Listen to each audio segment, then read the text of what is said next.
About to hit it on me? It's on you. All right. You're You on. want something, pay for it. That's the rule, right? What if you're willing to play by the rule and you're still wrongfully punished to the extent of death and even murder? A crisis after the crisis. 6 years after Hurricane Katrina flooded the streets of New Orleans, there was a struggle for so many others that remained there. I was there, and I still have the memories, the nightmares of no food, no electricity, gunshots ringing throughout the course of the night, police officers walking up and down the streets with shotguns in one hand, with dogs in the other. I was there, and obviously the horrible smell of death in the air. Even though this tragedy has captured national attention, there's still so many people out here today that's still not familiar with the history of the bridge, as well as what actually took place on this day. Before I move forward, I'd like to brief you quickly on the history of the Danziger Bridge. Many people wonder if the bridge was actually named after someone or something. The bridge was named after a man named Alfred David Danziger, whom was an assistant attorney general, state attorney general, in 1934. He was also executive counsel from 1936 to 1946 of the late Mayor Robert Maestri in New Orleans. The bridge obviously is located in New Orleans, Louisiana on US Highway 90, also known to many local New Orleanians as Chef Mentor Highway, excuse me. It's located, it crosses the Industrial Canal, which is infamous for flooding the city where the levees breached. Now that we're more familiar with the history of the bridge, I would like to move forward with the very sad events leading up to the attacks on the bridge. September the 4th, 2005, which obviously was 6 days after Hurricane Katrina hit, there was no power, very little communication, if any, with many people looting and committing crimes, while others was just trying to escape harm's way in search of food, medicine, and supplies. Unfortunately, during this chaotic time, the innocent were the most at risk. According to page 2 of the actual indictment, filed on July the 12th, 2010, it stated that 8 unarmed civilians were on the bridge at the time of the attacks.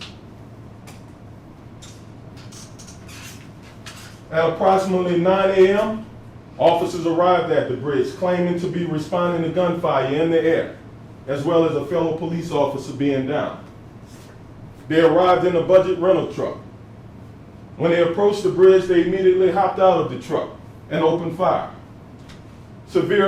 seriously wounding 4 people while killing 2 others. The seriously wounded included Susan, her husband Leonard III, their 17-year-old daughter, Alicia Bartholomew, their nephew, Jose Holmes Jr., whom was 19 years old. The 2 killed was 17-year-old James Brissett and a mentally retarded man, 40-year-old Ronald Madison. Ronald's brother, Lance, was also at the scene. He escaped gunfire, but they wrongfully arrested him and wrongfully charged him with attempted murder of a police officer. He spent 3 weeks in jail before being released. Very sad moment it was. Very sad. 2 innocent people dead, while 4 others seriously wounded. But immediately after the shooting, the police officers realized something. Let me explain. Immediately after the shooting, the police officers involved realized that this was indeed a bad shoot, and they began their cover-up. They established 2 phony witnesses, and they planted an untraceable gun at the scene.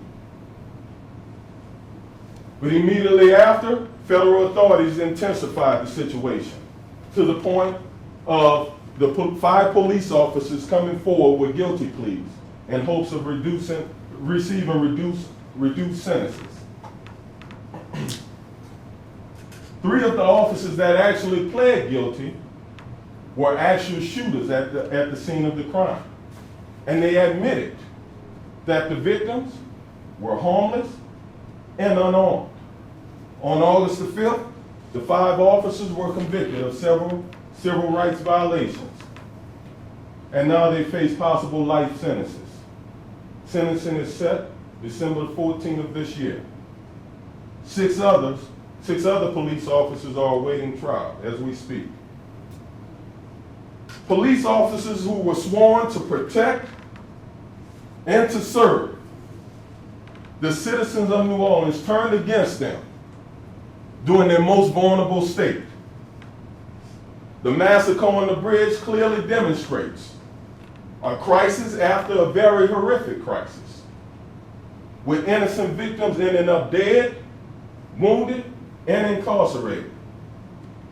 These were law-abiding citizens who was willing to play by the rules, but yet and still they were still wrongfully punished. Sherelle Johnson, whom was the mother of the slain victim, 17-year-old James Brissett, issued a statement immediately after the guilty verdict was read. She said, "They took the twinkle out of my eye, the song out of my heart, and they blew out my candle." She said, "But it's going to be all right, because justice has been served."